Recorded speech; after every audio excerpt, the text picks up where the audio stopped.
1500 people, 1500 लोगों से बात करने के बाद आई एम रिकॉर्डिंग दिस वीडियो। क्यों?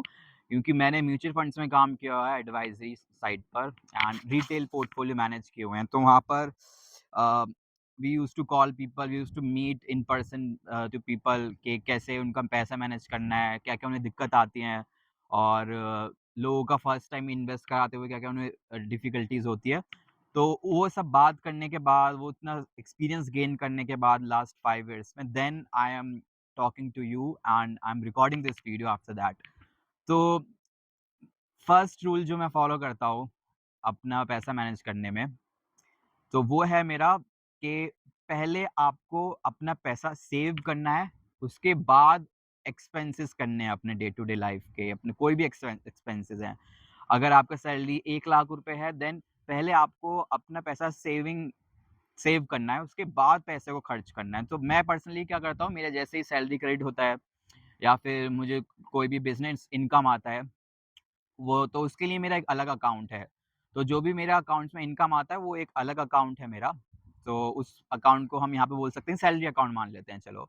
तो सैलरी अकाउंट मेरा रहता है, उसमें जो भी मेरा इनकम आता है, सैलरी मेरी जो भी क्रेडिट होती है हर महीने वो जैसे मेरी क्रेडिट होती है, उसके बाद जो भी मेरा एक्सपेंसेस होते हैं, उस एक्सपेंसेस को मैं पहले सेविंग जो होती है, पहले उसको रखता हूँ अपने बैंक में।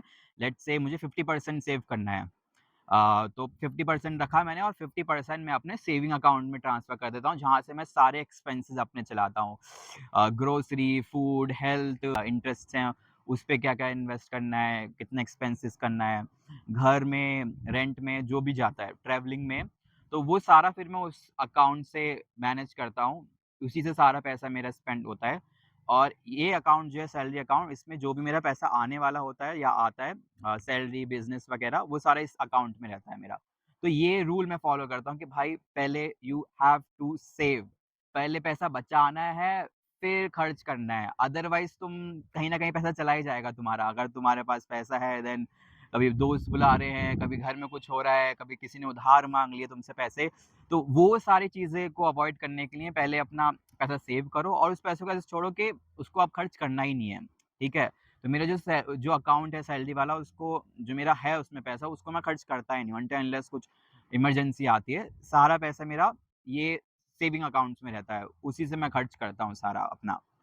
तो ये रूल फ़ॉलो करता हूँ मैं और काफ़ी काफ़ी इम्पोर्टेंट रूल है। अगर इसको फ़ॉलो नहीं करते ना तुम देन सेव कभी कर ही नहीं पाओगे, सेव नहीं कर पाओगे देन कभी भी पैसा इन्वेस्ट कर ही नहीं पाओगे मतलब। सेविंग्स को इन्वेस्ट करोगे ना भाई अपना खाना छोड़ के अपना लाइफ़ एन्जॉयमेंट जिसमें पैसा खर्च करते हो, पूरा उसको सैक्रिफ़ाइस करके थोड़ी ना अपना इन्वेस्ट करोगे। जो एक्स्ट्रा पैसा बचेगा after maintaining your lifestyle, expenses, food, travelling जो भी चीज़ें होती हैं एक पर्सन की, उसके बाद जो बचेगा उसी को इन्वेस्ट करोगे, राइट? तो पहले सेव करो अ, अगर इनकम कम है तो स्टिल थोड़ा-थोड़ा करके सेव करो, 10% कर सकते हो, 20% देन इट्स फाइन। उससे भी you will create that habit के भाई इन्वेस्ट करना है हमें, तो वो सारी चीज़ें हैं।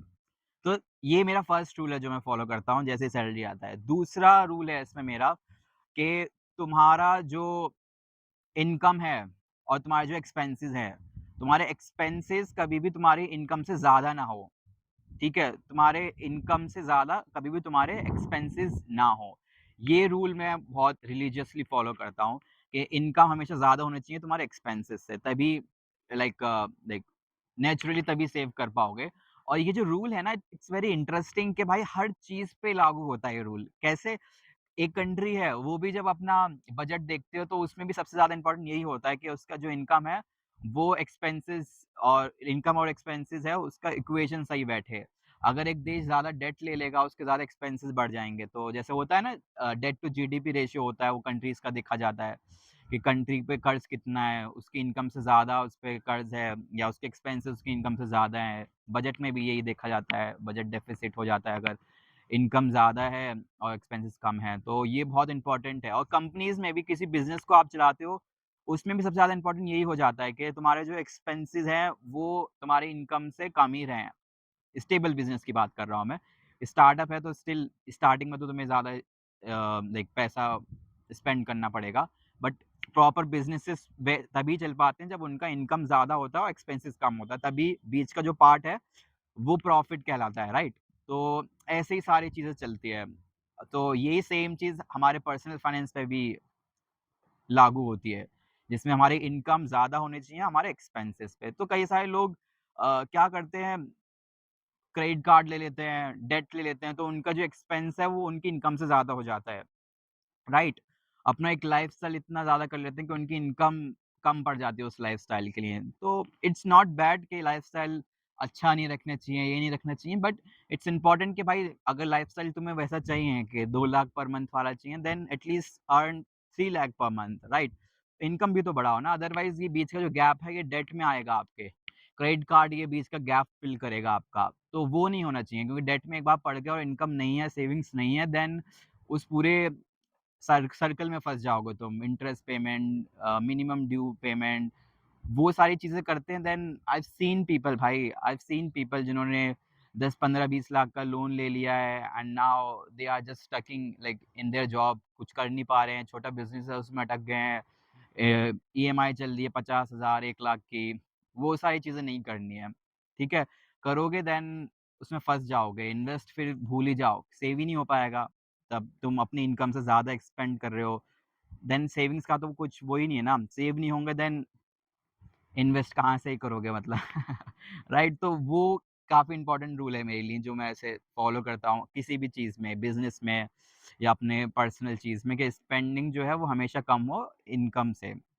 इनकम ज़्यादा हो तभी बीच का प्रॉफ़िट बनेगा आपका या सेविंग्स होंगी अगर पर्सनली कर रहे हो, तो ये चीज़ मैं फ़ॉलो करता हूँ और तो ये तीसरी चीज़ है कि इनकम ज़्यादा हो तुम्हारे एक्सपेंसेस से, ये चीज़ मैं फ़ॉलो करता हूँ। तीसरा चीज़ है जो मैं फ़ॉलो करता हूँ इज़ बजटिंग।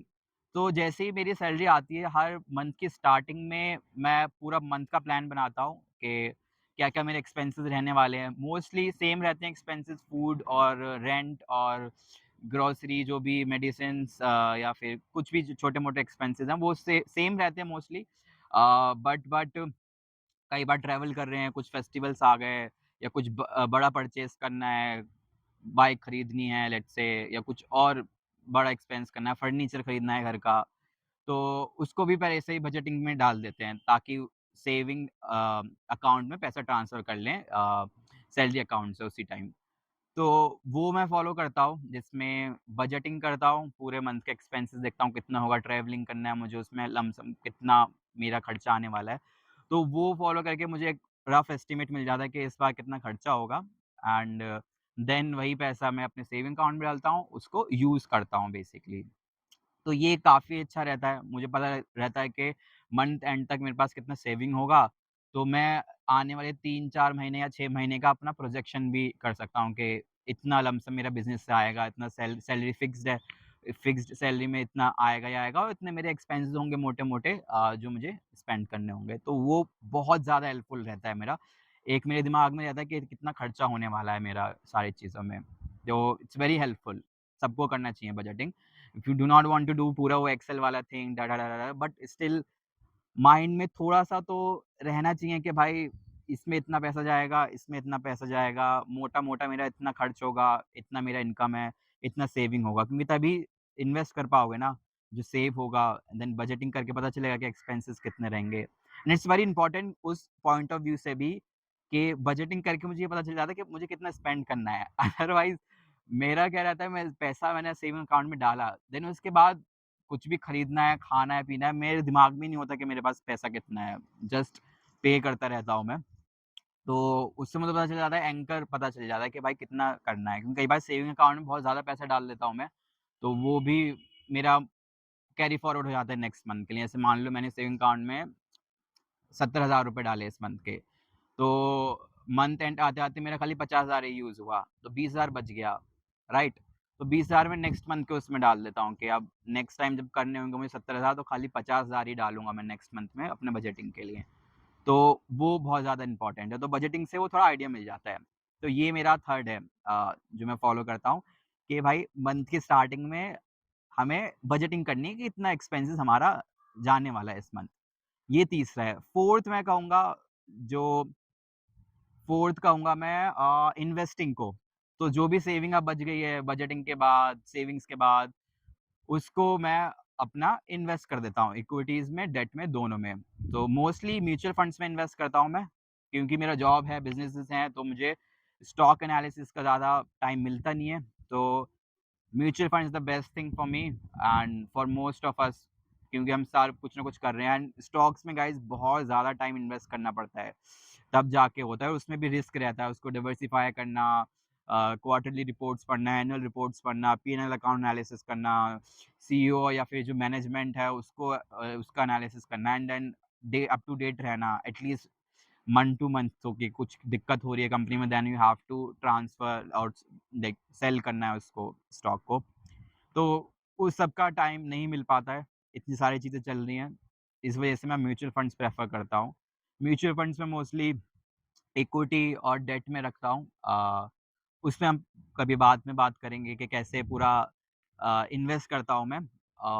तो ये मेरा 4th रहता है कि भाई जो भी अपना इमरजेंसी फंड है, तो मैं 6 मंथ का अपने बैंक में इमरजेंसी फंड रखता हूँ कि मेरे आने वाले नेक्स्ट 6 मंथ के जो भी एक्सपेंसेस हैं, उसको मैं अपने वही सैलरी अकाउंट में रखता हूँ। उसके ऊपर जो सरप्लस होता है, उसको मैं बेसिकली म्यूचुअल फंड्स में इन्वेस्ट करता हूँ, डेट में इन्वेस्ट करता हूँ। तो वो मैं फ़ॉलो करता हूँ। तो ये जो 4 स्टेप्स हैं कि पहले हमें सेविंग्स ज़्यादा होने चाहिए, हम पहले सेव करना है, फिर स्पेंड करना है। फर्स्ट, सेकंड, इनकम जो है तुम्हारी वो हमेशा तुम्हारे एक्सपेंसेस से ज़्यादा होने चाहिए। अगर एक लाइफ़स्टाइल ऊपर रखना है अपना, तो फ़ोकस ऑन योर इनकम, कि इनकम भी बढ़े तुम्हारे साथ-साथ। और थर्ड है कि तुम्हारा जो भी मंथ स्टार्ट होता है, तुम बिज़नेस करते हो, तुम जॉब करते हो, मंथ मतलब कोई भी एक डेट चुन के उस पे बजटिंग ज़रूर करो अपना, कि इस मंथ में कितना स्पेंड करने वाला हूँ, कौन-कौन से एक्सपेंसेस होंगे, कुछ बिग परचेज़ करना है, फेस्टिवल्स हैं, उसका एक आइडिया लेके चलो, देन वो ज़्यादा बेटर रहता है। 4th है कि भाई जो भी पैसा सरप्लस है, उसका एक इमरजेंसी फंड बना लो, 6 महीने का, 8 महीने का, 10 महीने का, अपने हिसाब से मिनिमम 6 मंथ का होना चाहिए। देन उसके ऊपर जो भी पैसा बचता है आपका, उसको आप इन्वेस्ट कर सकते हो म्यूचुअल फंड्स में, डेट, इक्विटी। और उसके बाद ही आप like term plan, health plan, वो सारा भी कवर कर सकते हो आफ्टर इमरजेंसी फंड। तो ये 4 स्टेप्स हैं जो मैं रिलीजियसली फॉलो करता हूँ अपने पर्सनल फाइनेंस में। आई होप आप सबको अच्छा लगा होगा। कुछ कमेंट्स हैं, कुछ क्वेश्चन्स हैं, तो आप प्लीज़ नीचे कमेंट्स कीजिएगा एंड तब तक के लिए बाय।